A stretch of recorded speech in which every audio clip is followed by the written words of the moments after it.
Have you ever put off a task only to regret it later as the deadline approaches? If so, then you already know something about procrastination. Procrastination is a way to cope with feeling overwhelmed. It's not just about poor time management or laziness. It's normal for everyone to procrastinate, but some do it more than others. Today, we'll explore why we procrastinate, its impact, and how to overcome it. When you start a difficult task, you might feel uncomfortable, overwhelmed, and anxious.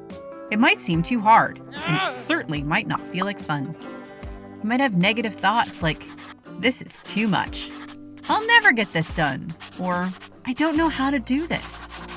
You might even doubt yourself and think things like, "I'm not good at this." And that's just how you feel when you're trying to get started. So what happens when you decide to put off the work? It turns out that you feel better immediately because those unpleasant feelings go away. You might think, "I'll do it later when I'm more in the mood." And just like that, procrastination works. It makes you feel less stressed, at least temporarily. And when people procrastinate, they tend to do fun stuff, like hanging out with friends, scrolling through social media, binge watching shows. Obviously, those things are more enjoyable than work. So when we procrastinate, two things happen. The negative feelings about doing work go down, and the positive feelings go up. No wonder it's so easy to procrastinate. The problem is that procrastination temporarily relieves anxiety and makes you feel better, but eventually leads to more stress. Instead of truly having fun, you're going to be worried about all the work you still need to finish. So, what can we do?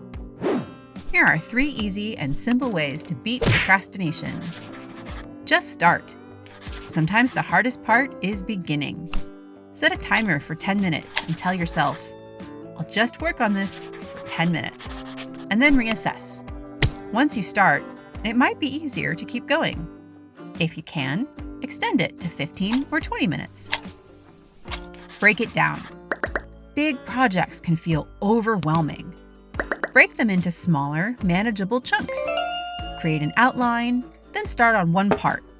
Breaking it down makes it less intimidating and gives you a sense of accomplishment for each chunk. Try to stay focused on the smaller chunks rather than the overall project. Reward progress. Celebrate each step completed and the effort you're putting in, not just the final result. After finishing a chunk, take a break to do something enjoyable, like eating ice cream or texting your friends. Reward yourself for progress, not perfection. Rewarding yourself for small steps and progress keeps you motivated and helps you beat procrastination. So, let's go through an example together. Imagine it's Saturday night. Julie attends a party, despite the fact that there is a major report on glass frogs due on Monday morning. She tells herself, "I'll definitely start it first thing tomorrow. I have all day Sunday." On Sunday morning, she opens her laptop and feels overwhelmed by a lot of work. She gets distracted by texts and cat videos, and this reduces her anxiety temporarily. In the afternoon, she tries again, but now she feels even more anxious because she has less time left. She thinks, "I can't handle this right now," and decides to go shopping with a friend. She thinks she has all night and may feel more ready to work on it in the evening. Evening comes around, and as she stares at the blank page, her heart races, and she doesn't even know where to start. Okay, let's see how to apply the 3 tips. Just start. On Sunday morning, Julie opens the assignment details. Even though she feels overwhelmed, she sets a timer for 15 minutes. She searches online for glass frogs and starts taking notes. After 15 minutes, Julie thinks to herself, "That wasn't too bad. I'll keep going." Second, she can break it down by making an outline and chunking the report into sections. Introduction, background information, the life cycle of a glass frog, and conclusion. For each section, she can set intervals of 25 minutes with a 5-minute break. By tackling each separate part, the report seems less overwhelming. And by noon, she says to herself, "Yay! I nailed 3 sections.